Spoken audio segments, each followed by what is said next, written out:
Greetings. This is Jeffrey Guterman, and it's another installment of my ongoing series called My Glamorous Life.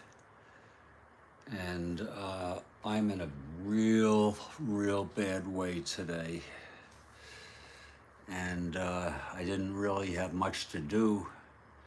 At this point, I took care of my single task, which is still ongoing, that I had set up for today. And then I have a task on Wednesday. And I'm going to take care of that.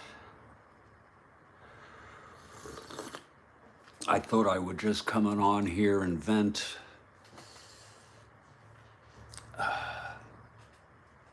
And talk about some of the things that I'm dealing with right now.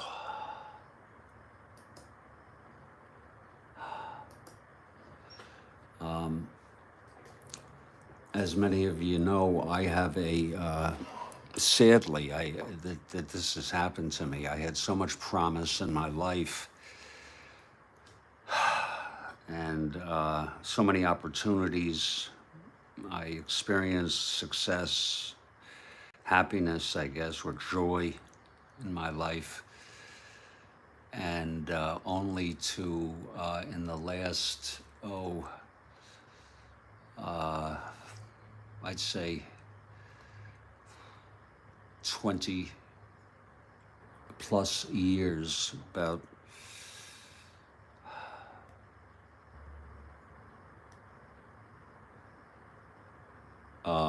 have gradually gone downhill.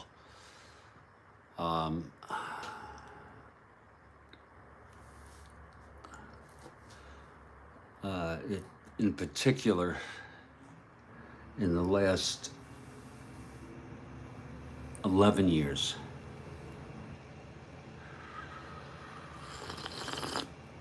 And in the last 11 years, I have been essentially non-functional, unable to work, with recurring major depressive episodes, severe anxiety. But I'd say in the last few months, last three months or so, things have really gone downhill even worse. My mother died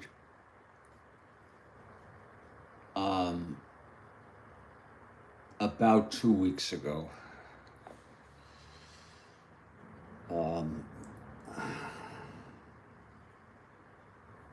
And that's a whole thing in itself.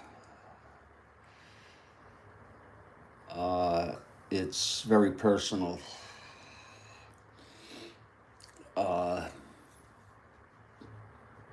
I also have financial problems,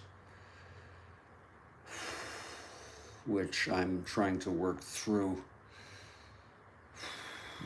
And I have family issues or problems, which again are very personal. And I'd rather not get into the details of them, but in order to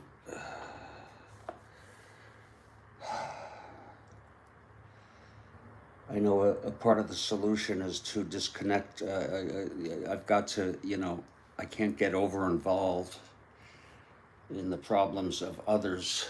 I can be sensitive, but not vulnerable. As far as my mental health goes, the depression is severe. It's the anxiety is a real problem.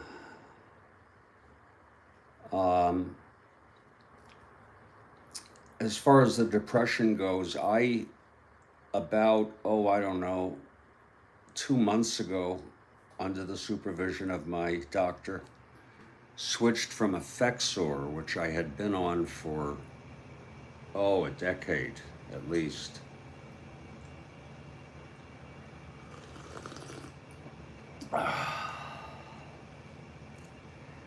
And it just, with the thought, I proposed Prozac, which I had used before, but then that stopped being helpful. So I went on the Prozac for about 2 months, and I felt it just wasn't doing anything to me, and wondering if it was exacerbating my anxiety. Um, and I switched myself. Now I have an appointment with my doctor tomorrow, and boy, is he in for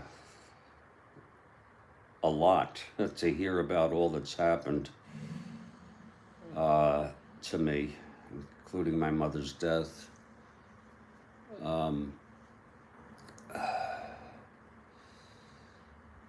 but I'm going to tell him the truth about everything, including the idea that I took it upon myself to discontinue the Prozac and resume the Effexor. And the idea that maybe I felt it wasn't helping that much, but it wasn't hurting. And I started off with just one tablet, 75 milligrams. I did that for 3 days, and then I went up to 2 tablets, which is 150 milligrams. The therapeutic dose that he had me on was 3 tablets, 225 milligrams. For about 2 days now, I've taken the 2, and I'll take the 2 again tomorrow and then see if he agrees. I hope he's not upset with me for taking that upon myself. I also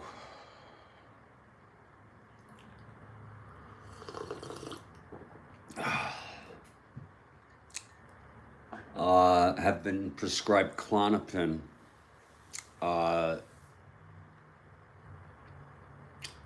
was prescribed Klonopin some years ago when I had an actual anxiety attack. When I woke up one day, and that was just scary. I've never had an anxiety attack like that since. What I have now is a persistent, moderate anxiety that manifests in my gut. And I was, for the past, I don't know, maybe a couple years or so, I've been prescribed 1 milligram as needed daily, no more. And he raised that, since my anxiety level has raised to up to 2 milligrams.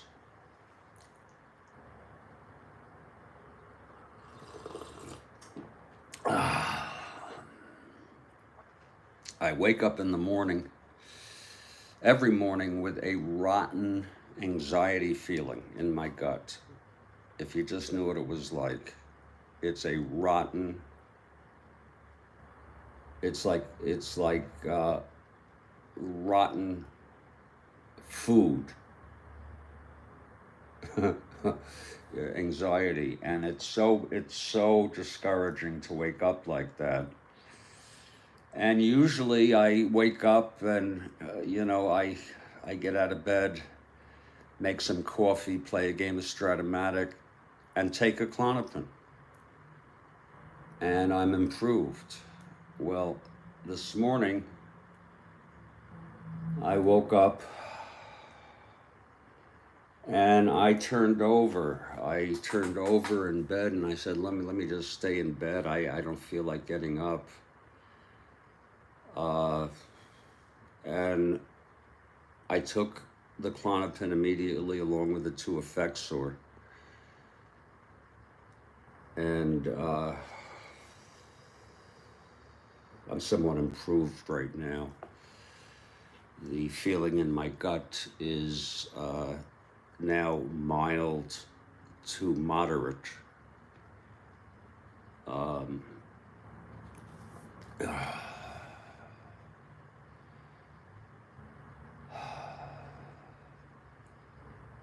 I am not up to, I'm just not up to playing Stratomatic. Now, I had a task to do because I have some financial issues that I have to take care of, and they are bogging me down. Uh, and that is on my mind. And I made some success with that. I used to be better at coping with things, uncertainty and responsibilities.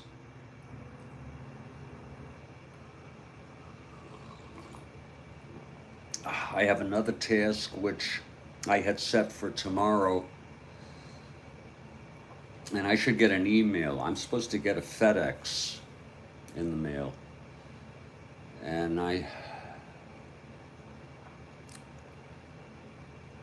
I've been told that it may have been sent out and they're gonna get me a tracking number, but I'm surprised it hasn't reached here.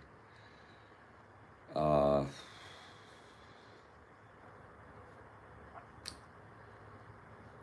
and maybe it was sent out, who knows, late last week.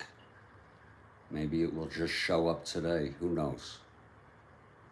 Uh, the other financial task I have, I could have done tomorrow, but I'm going to put it off till Wednesday because there's just no urgency. And I don't want to be a pain in the ass to the people that I have to call about it.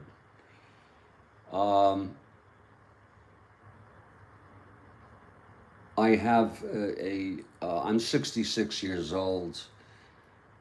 I have a deep sense of guilt and regret toward everybody in my family.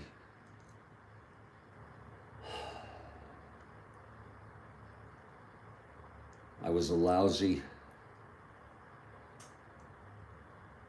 son and brother. I think I've been a good father to my son, but there are some issues that I do have guilt about.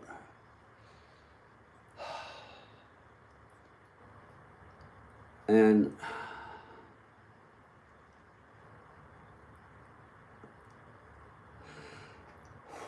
that's tough to deal with. Um,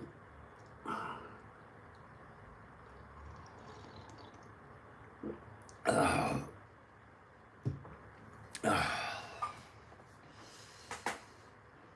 um,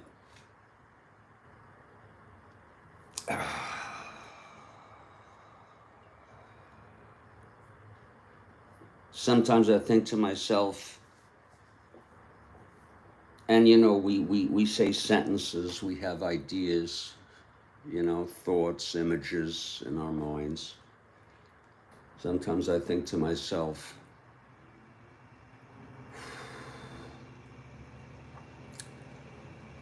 I just can't go on like this. Just that thought, just like that. But of course I can.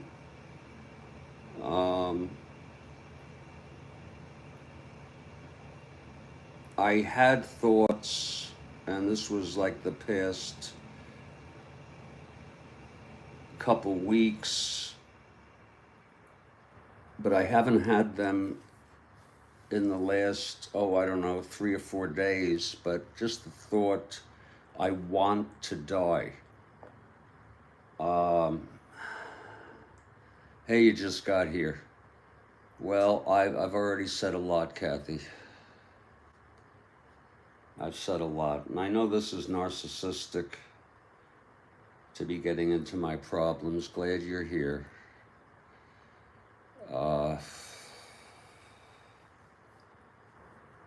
But I am not actively suicidal. I just have the thoughts that sometimes I have the thoughts I want to die. And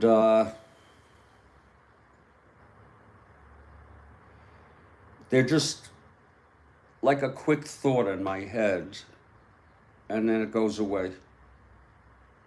And then if I do reflect on it, maybe later I would reflect on it.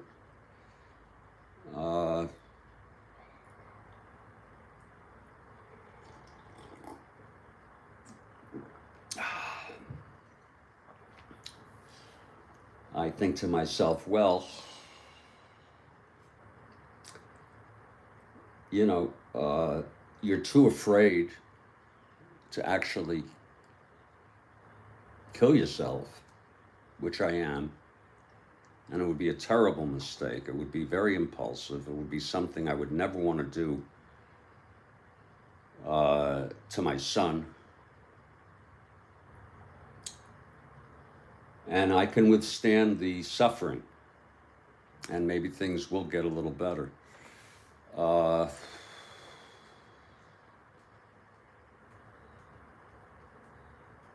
But no, it's not like I need to go to a psychiatric hospital. I'm not a danger to myself. I have no imminent thoughts, plans, or means to harm myself. But again, I have had the thought that I wish I were dead.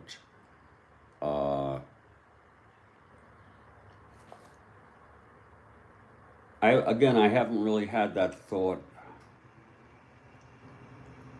in about 3 or 4 days. Again, it was a thought that just pops in my mind. I think it is sometimes precipitated by some stress or something.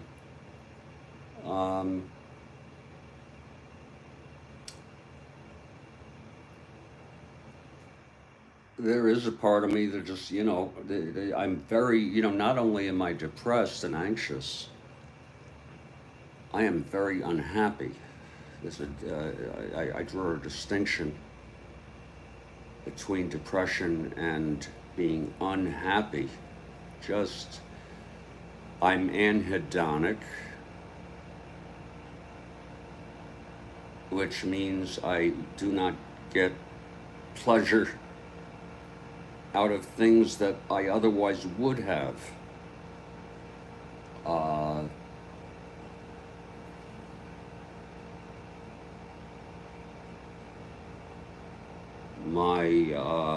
My sexual libido is greatly diminished.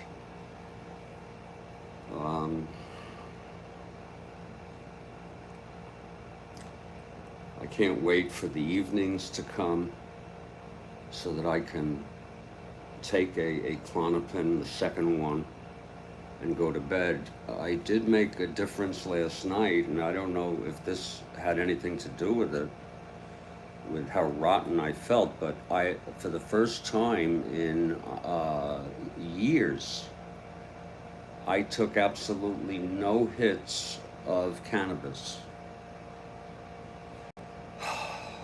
I just went to bed, and well, it's a good thing I was able to sleep. Sometimes that curb interferes with that.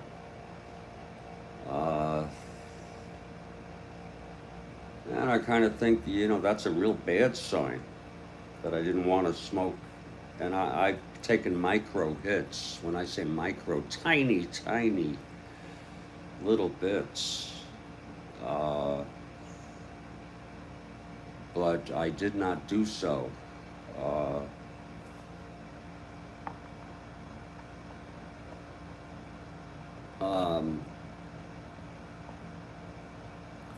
I have everything I need to eat today. I don't eat well. My diet is poor. I know all of the things that people say. You gotta... Hello, Ron. I know all the positive things people say. Uh, One of I know I'm just going off on bits of a tangent here, but one of the things that is difficult is when you're depressed and you have severe anxiety, it makes it that much more difficult to cope effectively. In other words, I mean, that's common sense, which then makes your condition worse. I know all of the,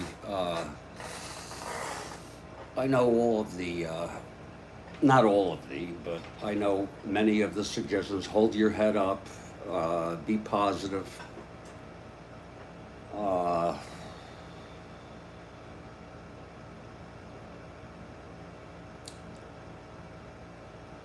have a good diet, which I don't. Um, Exercise, which I don't. I don't have the desire to exercise. I know you don't need the desire, you just get up and do it. But I don't want to. And part of it is a hopelessness of and help and a giving up. I'm trying to be very, very candid here. Uh, a giving up of trying to help myself. I know it's sort of a sick notion, but I think to myself, well, my problems are still going to be here. And why go out and exercise and do something like that only to then come back to the problems again? Uh,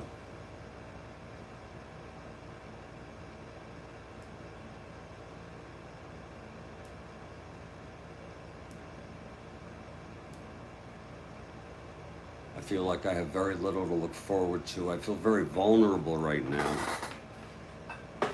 Again, because of my financial situation, which that's personal. It's possible that that can change. Um, and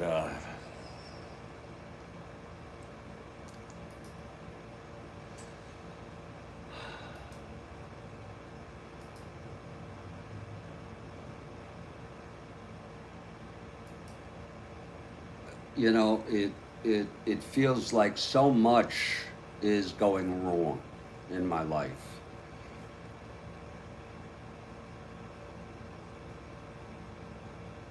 to the point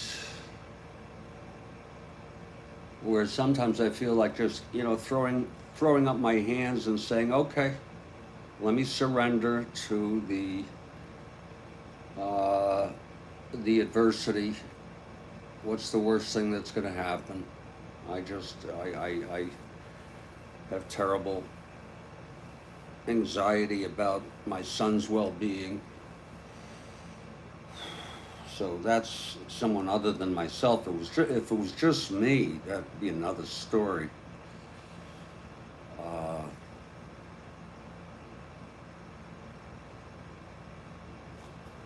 I continue to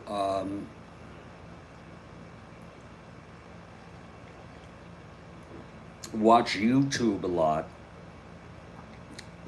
You could call me a news junkie if you want, and I have in the past put on one of the cable news networks and just kept it on all day, sometimes muted it. Even when I was playing Stratomatic, I would keep it muted and on. And I don't watch it anymore, except for every once in a while, maybe 2 or 3 times a day, I will pop back onto it just to see if there's any big breaking news. I'm sort of a concerned that I might miss some big news, and you could say there's big news going on.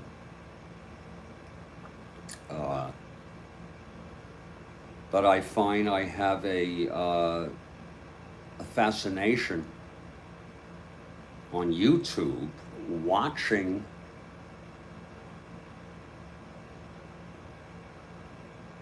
uh, videos that pertain to tragedy, death, morbidity. Part of it is, and I guess it's a rationalization. I've heard rationalization is an explanation for something, but not a good one. I could be wrong about that, but I'm not sure it helps, but it does get me thinking that at least that didn't happen to me. Okay, and I think about, I watch them on YouTube, and then, I watch them on the big screen on YouTube. And when you start watching certain themes on YouTube, then they'll show up, in your searches, or you go to your home page or something, not your landing page, but your home page, and you'll see those themes recurring. So the more you look at them, the more they'll come up. I used to have a lot of dog videos, like the dodo, cute dogs, cute animals, and I enjoyed those, but those aren't coming up that much. Every once in a while there's one or two, but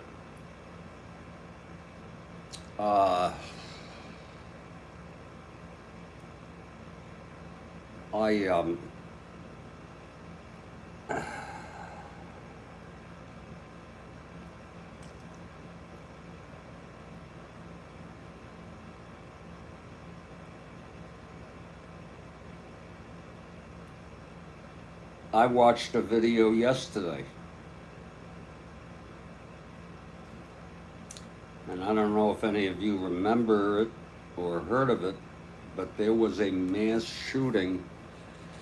I think it was either 83 or 84, 1983 or 1984, at a McDonald's in the San Diego area. And at the time, it was the largest mass shooting in U.S. history at the time. Now it's 8th on the list. And this guy went into a McDonald's and murdered, I don't know how many it was, how many people totally, like 22 or something, and injured more. And I thought to myself, these people, these victims,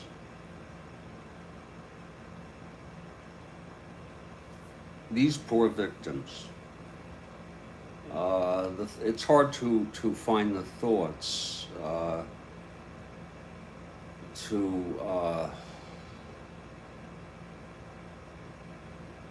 to express, but I say to myself,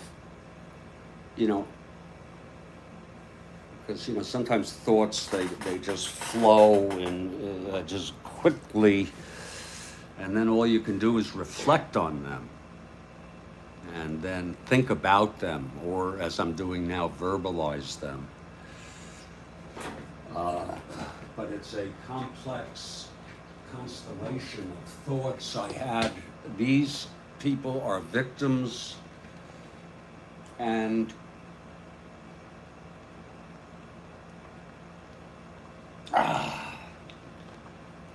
one of them as young as 8 months old, killed. The oldest was 74 years old. And this happened to them. This has not happened to me.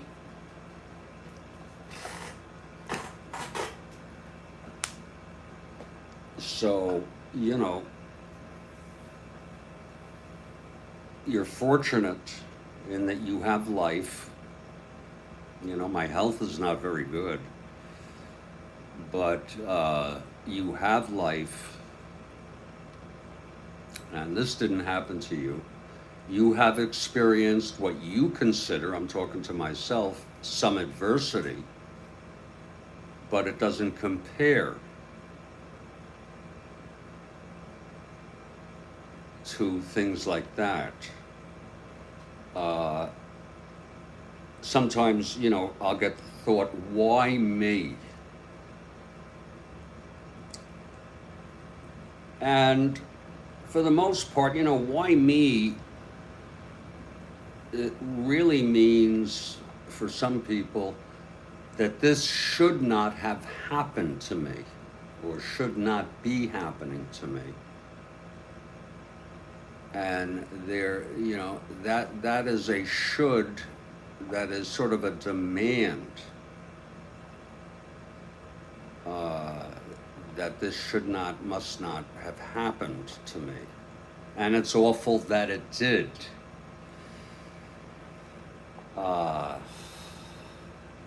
But that is a very self-defeating direction to go in.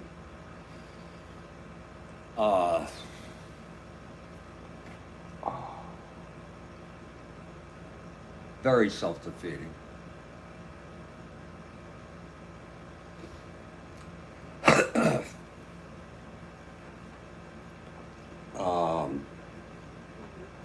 On the other hand, when you say, well, why me?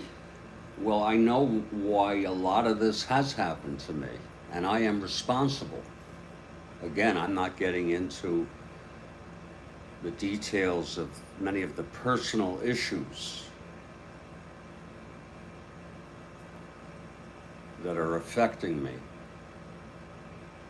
But I hold a great deal of responsibility for the nature of the relationships that I have had with people in my life, family members.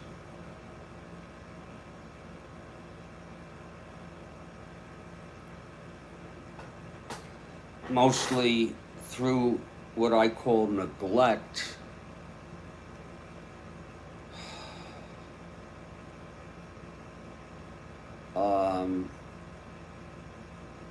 So the why me is not a big issue, really, even though I do look back. I've always had problems. I acted out in elementary school. I was the class clown, and they sent me to the school psychologist. I was about 7 years old, and they recommended I see a psychologist, which I did. He didn't help. He was non-directive.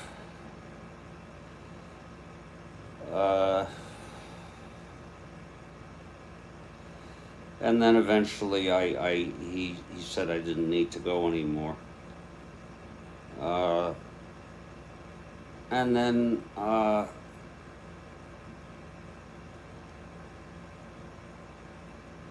I mean, I'm not going to go through the stages, but I had some erratic behavior in my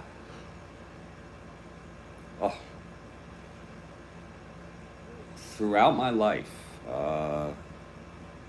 as an adolescent, a young adult, and then finally getting married in 1988. My son was born in 95, and divorcing in the year 2000,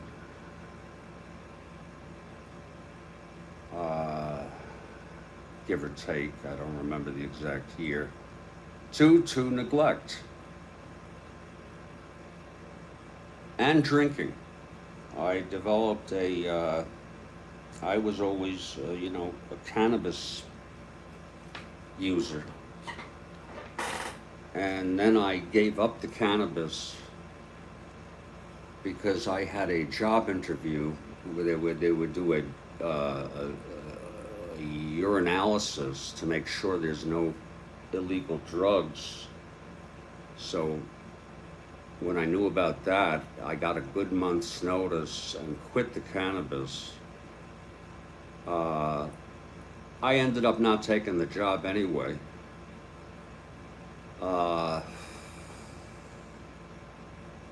And took a different job. Shortly after that, I started drinking beer, and it got to be 6 to 8 beers a night. And another thing that happened to me was in 1997, I hit my head on a ceiling fan. And it knocked me, I don't want to explain how it happened. I don't want to get into it. But it knocked me down, and I had to have had some sort of concussion. The pain was unbelievable. Well, that was 95 when that happened. In 1997, I had the onset of a headache on my right side that was like no headache I ever had before. And eventually I got diagnosed by neurology with cluster headache.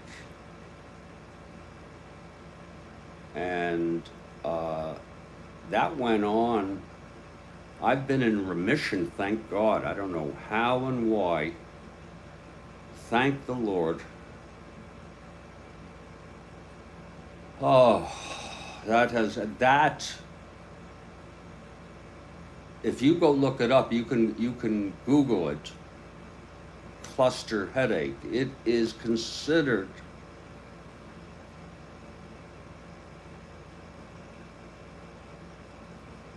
I get the weirdest texts, by the way, unsolicited texts,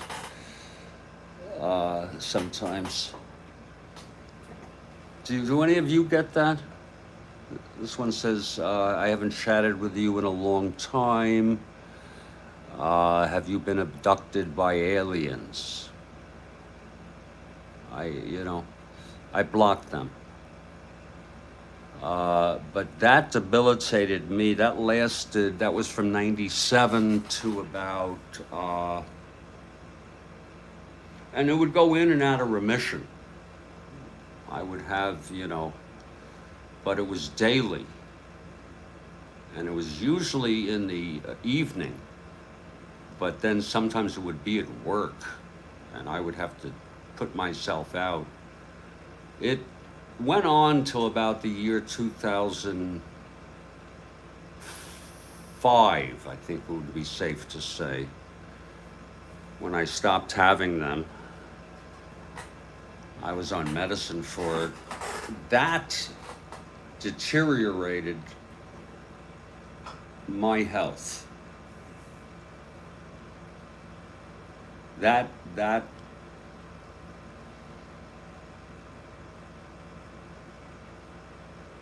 sent me down. You talk about like a baseline of where you're at. It lowered my baseline of normal functioning, just because of the debilitation of those frickin' headaches. And I remember sometimes I would have them and I would think to myself, I remember once in particular, I can't believe that I'm having pain this bad. I actually thought to myself, it is hard. Am I really having pain this bad?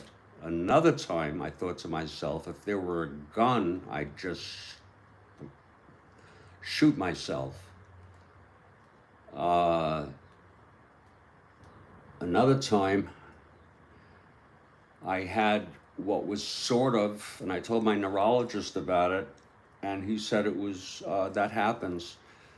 And I know this sounds sort of, occult or weird, but an out of body experience. It happened once. It almost felt like the pain was so bad that I felt like that I was separate from my body. And I guess that's like a coping mechanism. Okay, but thank God those are gone. That debilitated me. And, it's hard for people to be, people can be superficially sympathetic or sensitive to others' problems. But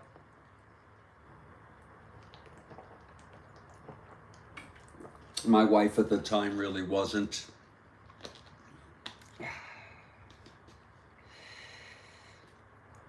Just like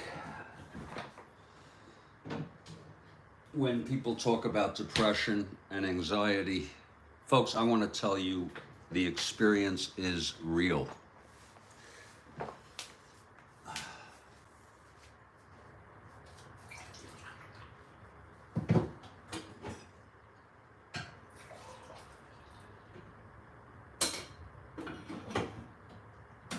I'll tell you, for those of you who are fortunate enough, most people have had experiences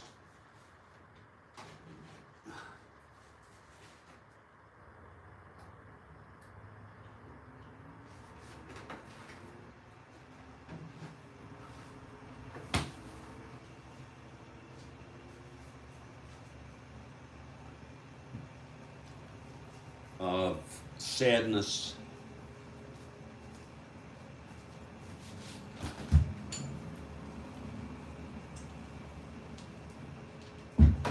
even, of course, grief, and even depression for a while.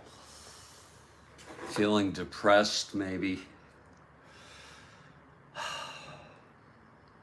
But to have a chronic, severe depression, anxiety, folks, it's painful.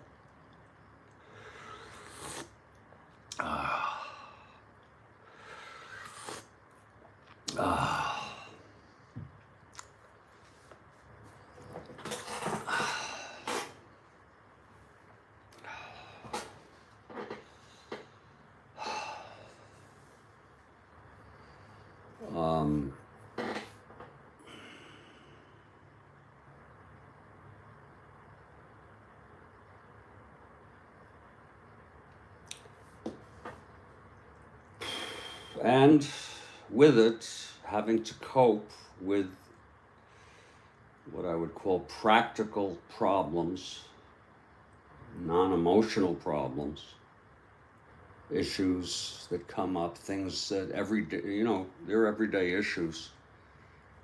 And I'm trying to work through them. And some of them are financial.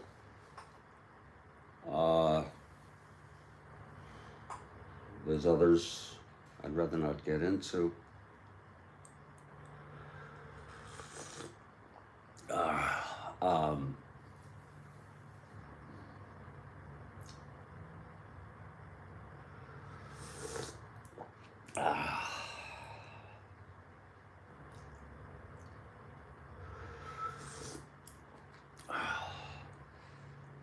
And it makes it difficult to deal with all those things. I've, I don't, I don't think I've ever dealt with conflict well.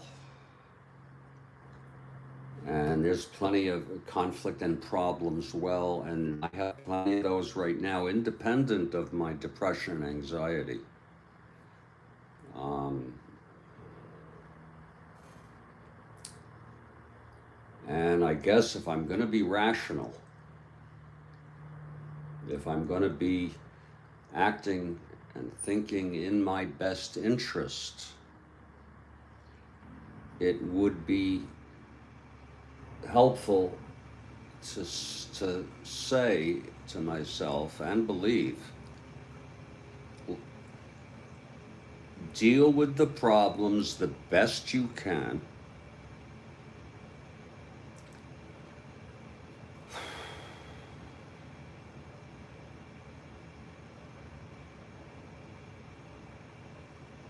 If the worst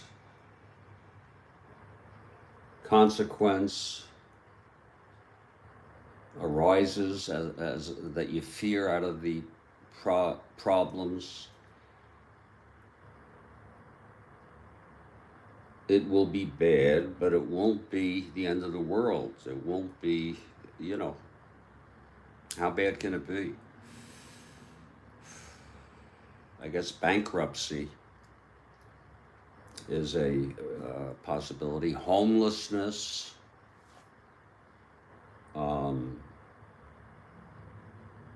There was a time when rents, with with the inflation. In fact, I'm going to tell you this story in about 2 minutes. I'm just going to step outside for a little break. Um,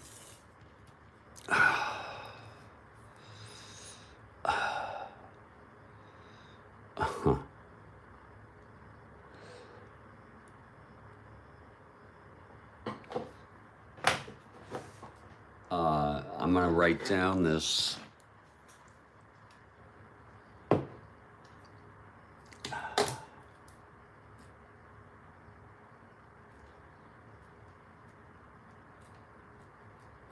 See if I can remember to tell this story.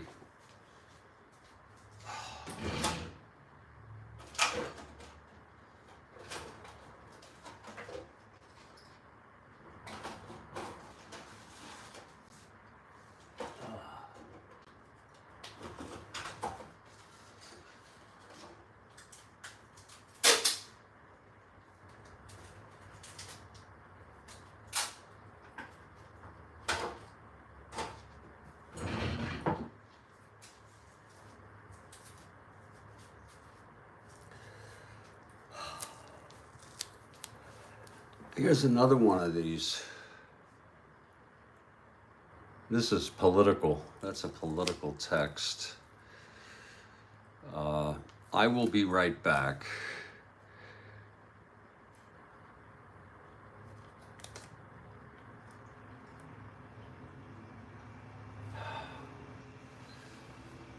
And I want to tell you this story. This is an interesting story. I still have I flirt with it sometimes.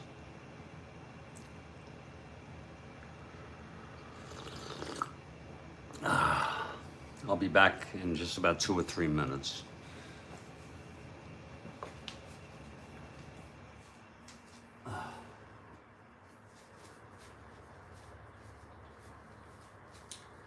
My name is Jeffrey Guterman. This is my Glamorous Life.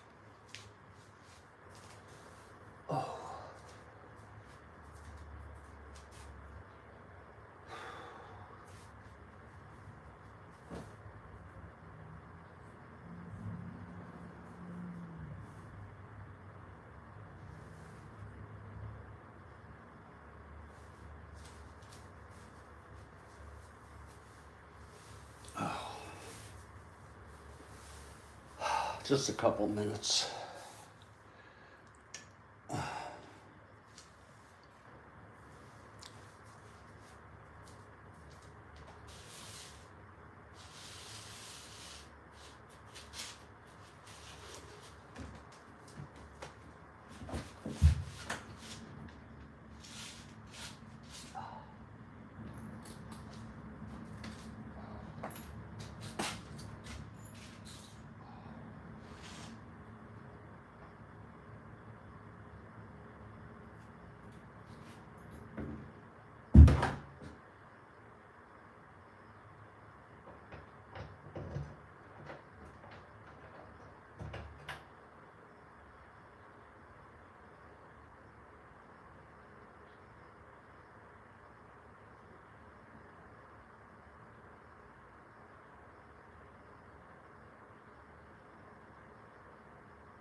check something here. There.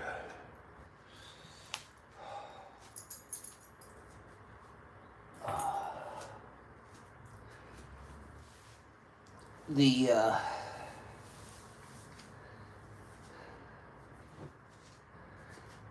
the thing I was going to talk about was the following.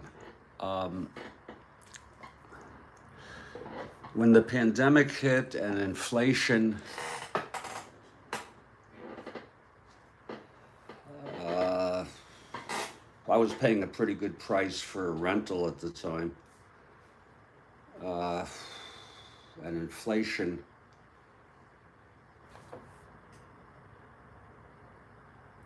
soared. The rental market in Fort Lauderdale and elsewhere just hit the roof. And because of inflation, I was looking for a place, believe it or not, for in the neighborhood of about $1,000 a month. You can't find a 1-bedroom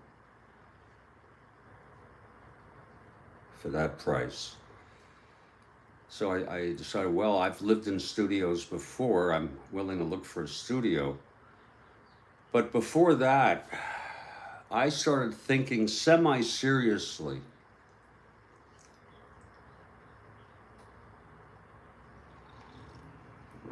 about choosing to live what we would call homeless. And I started to even plan for it. I said, you know, I could save a lot of money. Not only would I save on rent, but I would save on utilities, on cable.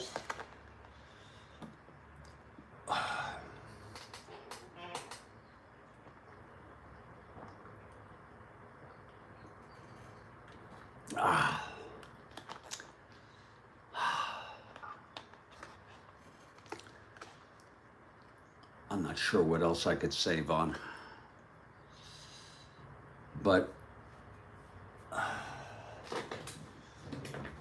I went so far as to think to myself, well, where would you get your mail? And I said, well, I could get a post office box.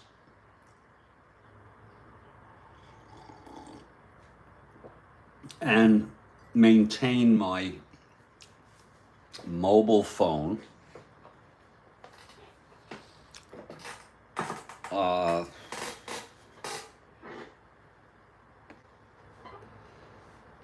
And I suppose I could have a backpack or a bag of some type where I could put things like my medicine.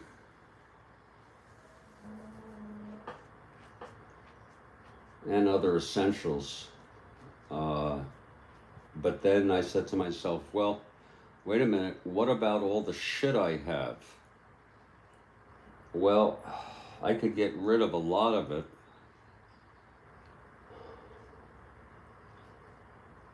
As far as important papers go,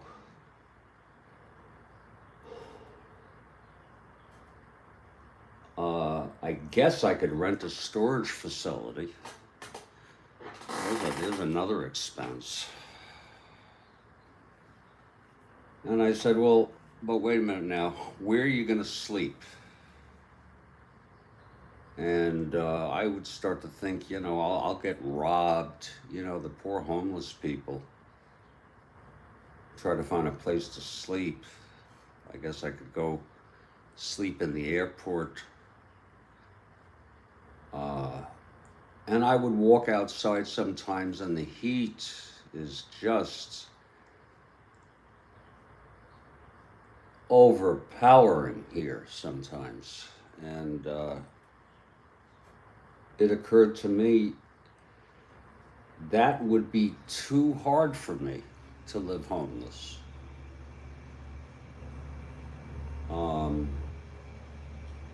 And so I gave up that idea.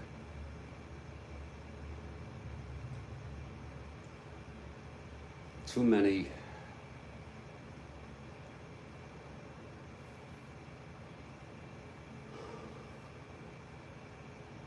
way too many things to consider that would make it just. I mean, I would just bake in the frickin' sun. I mean, I could go for places, sit places where there's shade, you know. But the cost of living is so high now.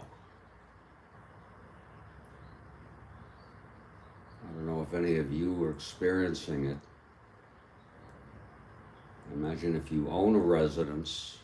Before this, you were in good luck, you were locked in.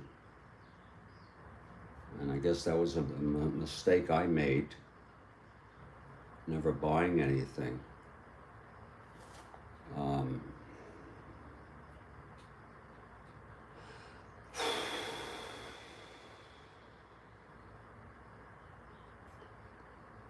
So here I am. I was fortunate enough using, I think it's called Zillow or Zwillow or something, to find a studio which was $950. And that's what I'm in right now. I don't need more space than this.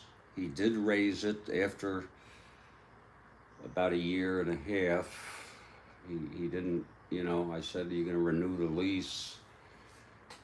But he raised it $50, so it's $1,000. Still quite affordable. Mostly out of fear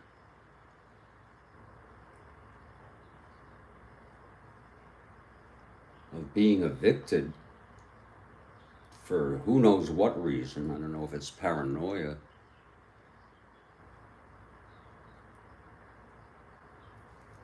I really try hard to get along with everybody here and to help with anything I can. It's a pathetic thing. Sometimes it gets a little bit, I wouldn't say claustrophobic in the studio here, but it gets a little bit, I don't know what the word would be. Sometimes I feel, just every once in a while, I feel like, well, I'm a little bit tired of being in a small space like this. But it has its advantages. Again, the price, the electric bill is not too high. And I get all my stuff right where I want it. I have my bed, my computer,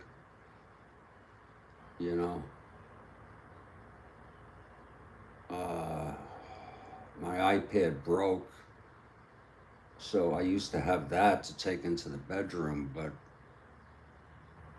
and I'd have the iPhone, of course, but the computer is right here.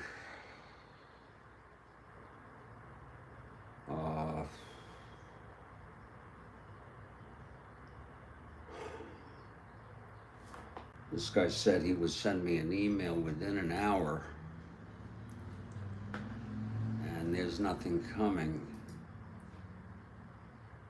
Nothing.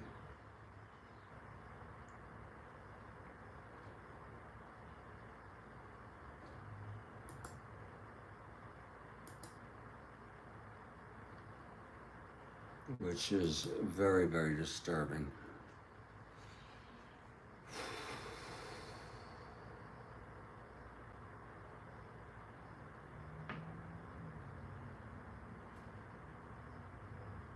I appreciate anybody being here who's listening.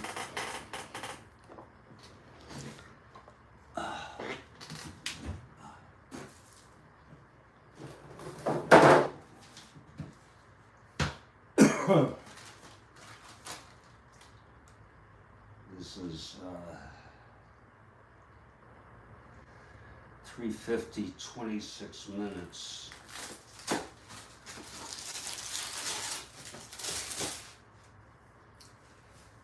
Oh.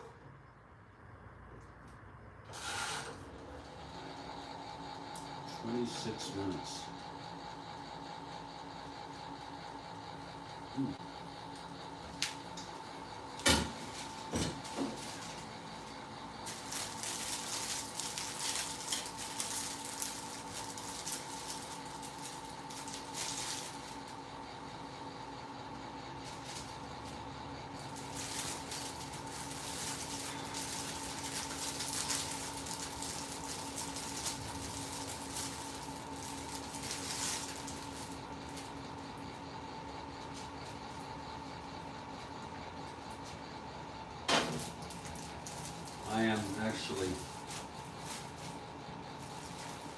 I'm actually ashamed to tell you what I'm making right now. It's a food, a frozen food that you can bake.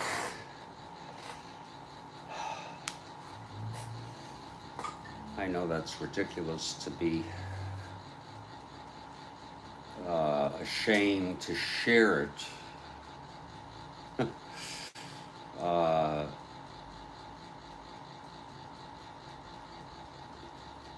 But it's an okay thing.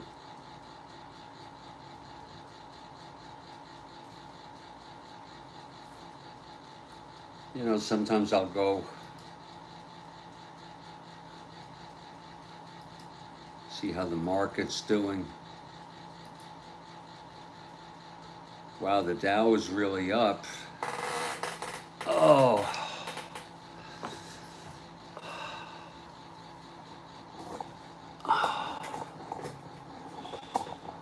Whoa.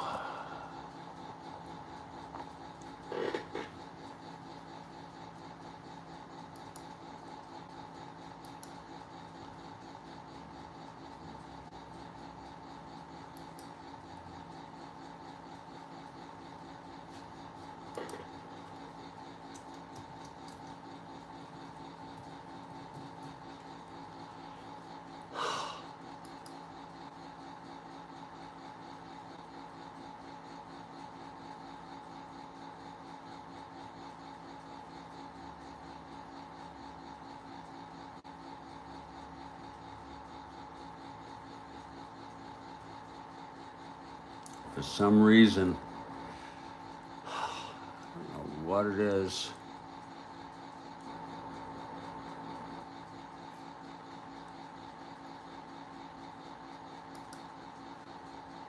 I don't even want to get into it.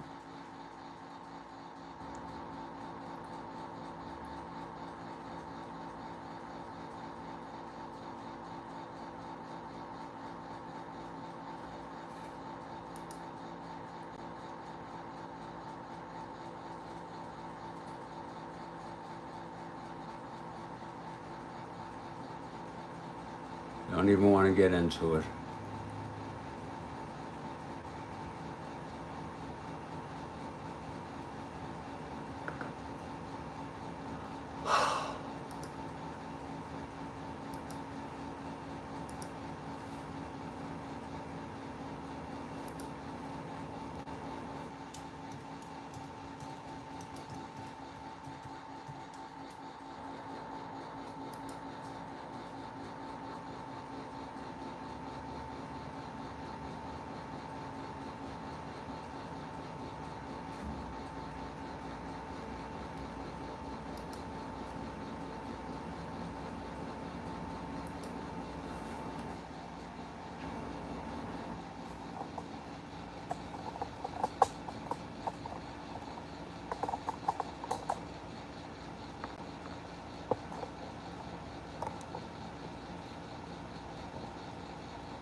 I don't know what my motivation for doing this is exactly. Doing a broadcast like this, sometimes we don't know what our motives are.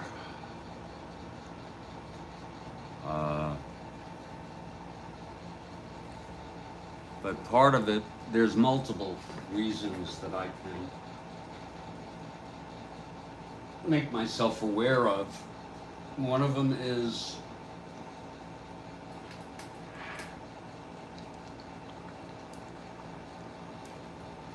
loneliness. I don't want to be alone. I feel alone. I'm afraid to be alone. Not that this really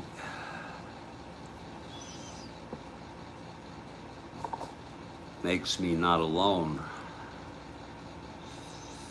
People put down social media sometimes saying, you know, it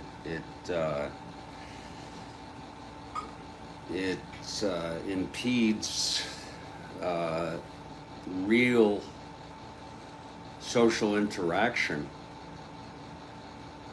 But I think that it is real. It's just different than in person, and to be honest with you, I don't want to interact with anyone in real world. I don't like to.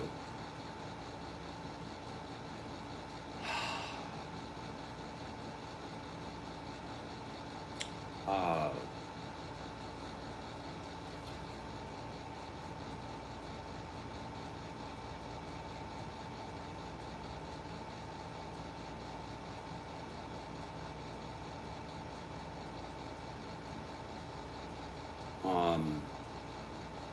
Something that I've thought about.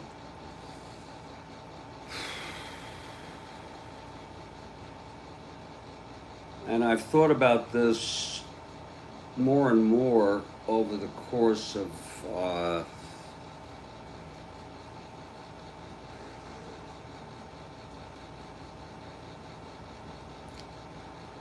the past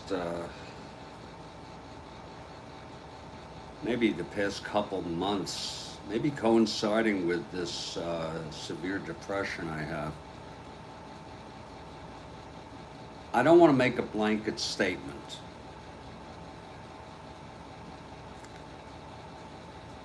but I find that, you know, there are many fine human beings in the world. People who are law-abiding, generally kind, decent, civil, that sort of thing. But the more I look at the news, and I understand that it's actually maybe a small segment of the population, which, by the way, ends up doing great harm sometimes.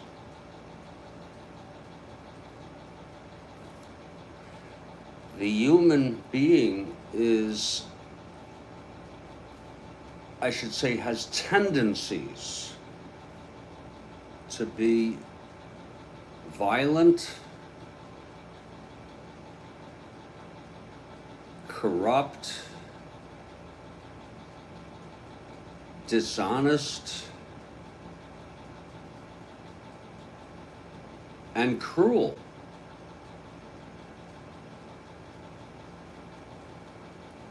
And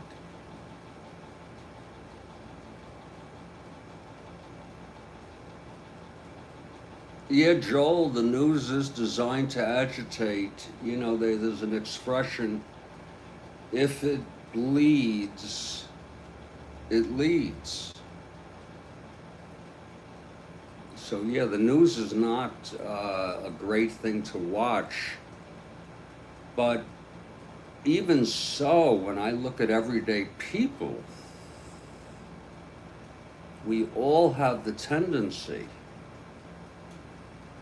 to be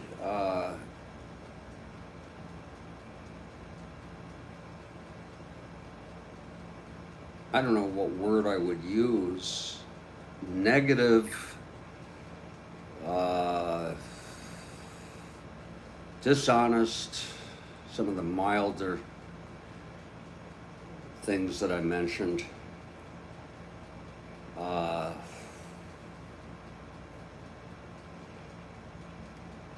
and I've read a bit about the history of violence by Steven Pinker and how it has gone down through the ages. It may not be an accurate depiction of the human condition. Maybe not. Maybe, maybe you're right. Maybe my view is distorted because of depression.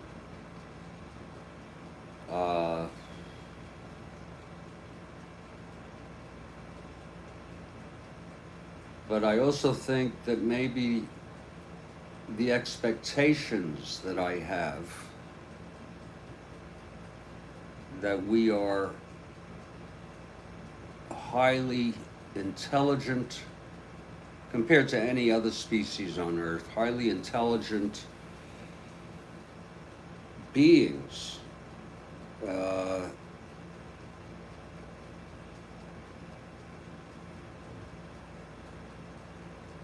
And much less immoral than we were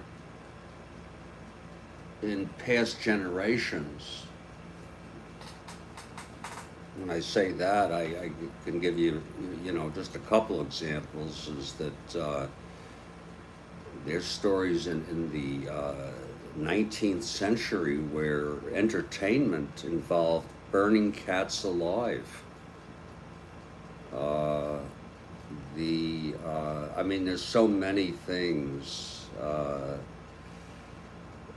You can go read Steven Pinker's book, The History of Violence.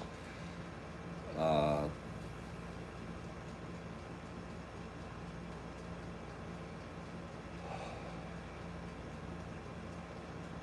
think because of the high expectations that I have for morality, moral behavior, and I by no means am excluding myself from humans who have this tendency.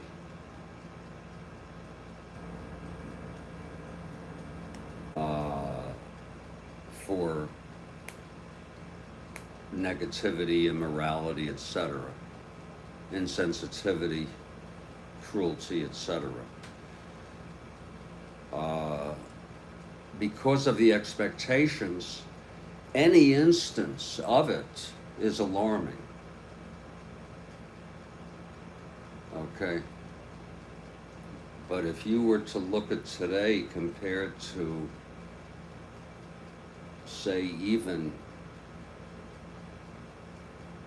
100 years ago, and even more recent, animals, non-human animals, because we are animals, non-human animals have rights now. Some rights. Some animal rights.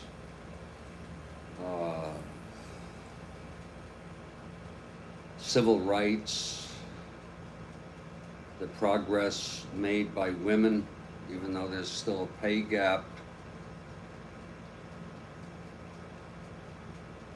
And there is probably a misogyny that still exists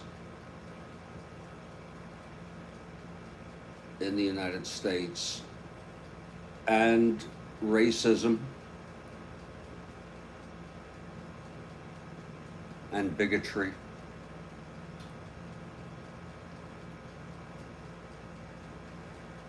It's very primitive. It's very primitive.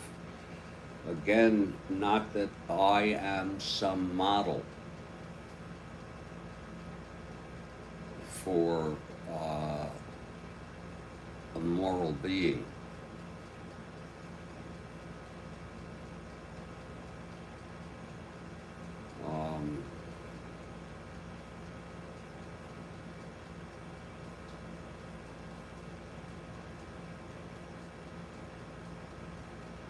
It's hard to, really put into words the experience I have of human beings.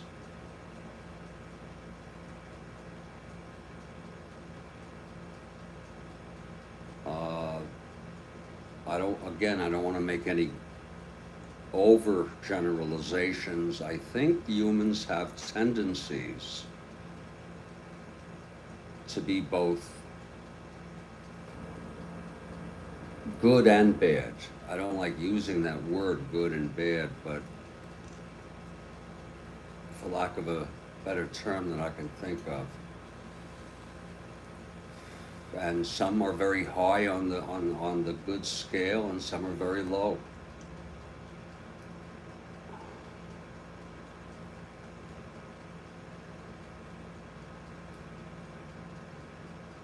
And again, if you were to look at the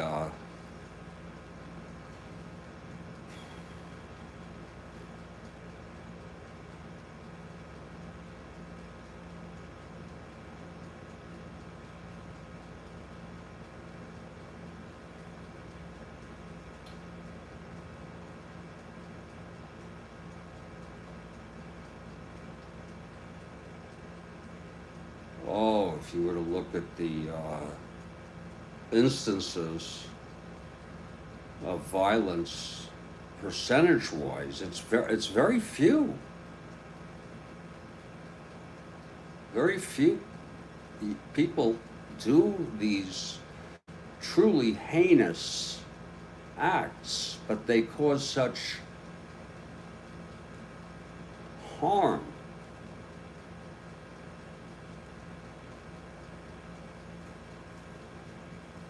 These very few. The great majority are, again, law-abiding, basically behavior that is within, I guess, the parameters of social norms. But we are super intelligent, again, compared to other species. You could joke about it, that there's no intelligent life on Earth, but seriously, we are super intelligent compared to other species, but we are emotionally primitive.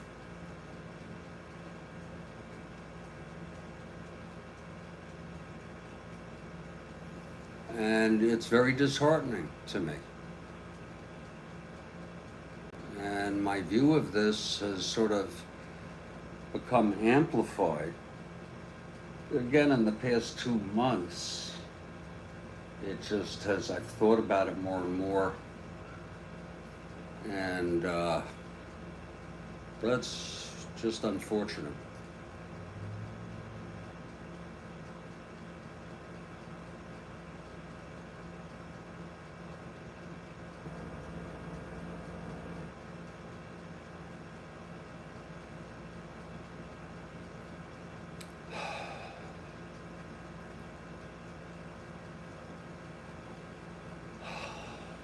This is a very hard time for me during the day, after noon. In the morning, I take a Klonopin first thing typically, and then I have a pot of coffee, and I'm just in no position to drink any more. It's only going to make me anxious.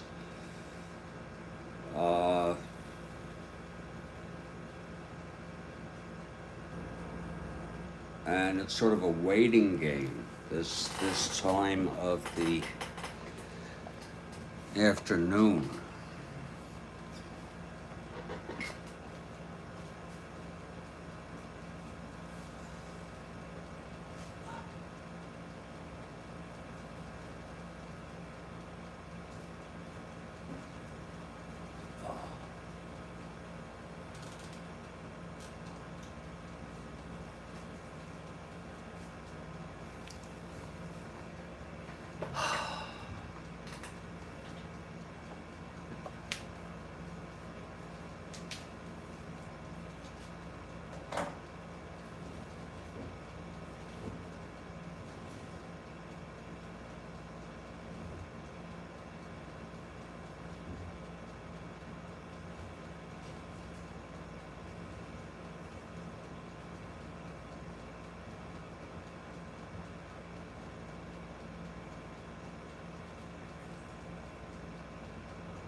those of you who might be interested,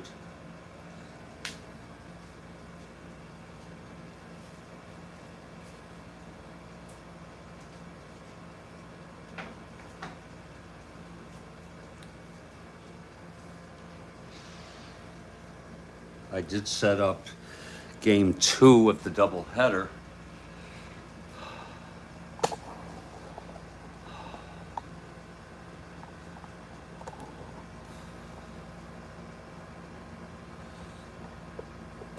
Between the Los Angeles Dodgers and the Cincinnati Reds. I'm just in no position right now to play it.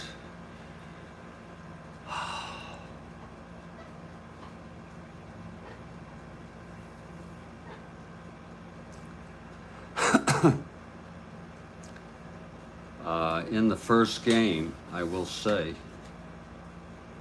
point out, it was a blowout, 10-1 Dodgers. And I guess I still get some interest, you know, but if I'm not, look at that, Costco had 4 runs batted in with a 3-run home run and then a single that brought home a run.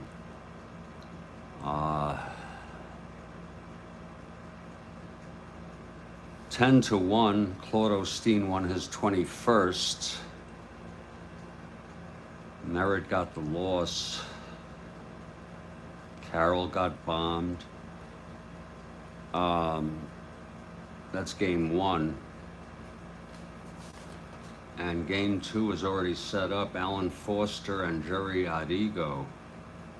These are like spot starters almost. Wills is not playing.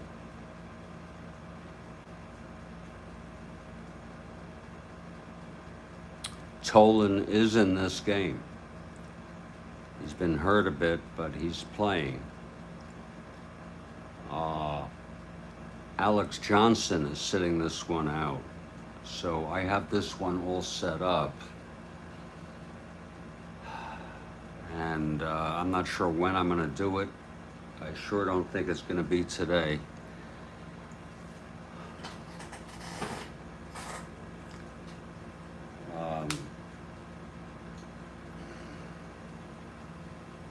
But I took the time this morning to set it up.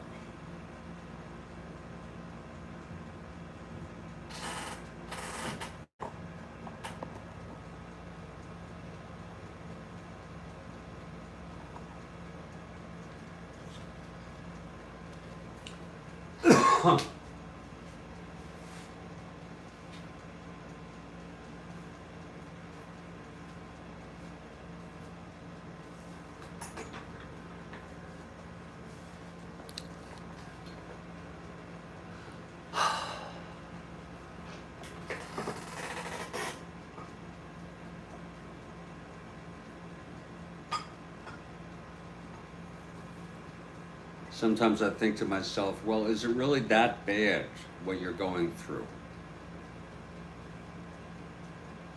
It's some of the things are difficult, they're unfortunate, but is it that awful that you have to be depressed and anxious about it? But you know, just the physical feeling of the depression and the anxiety. Right now the anxiety's under control, but just the physical feeling takes its toll and becomes a sort of a habitual experience, regardless of what happens or what you think. And then it's very easy for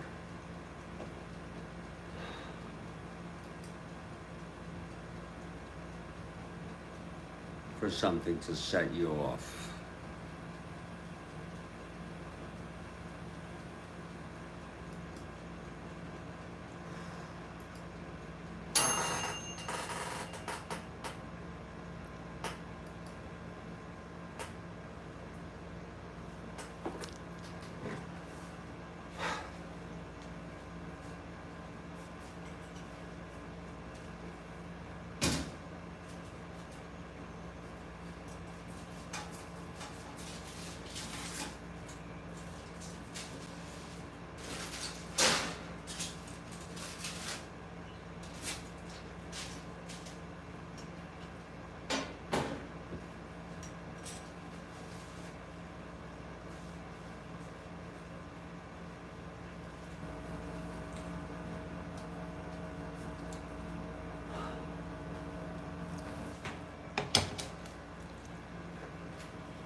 Oh, I think I'm pretty much talked out now.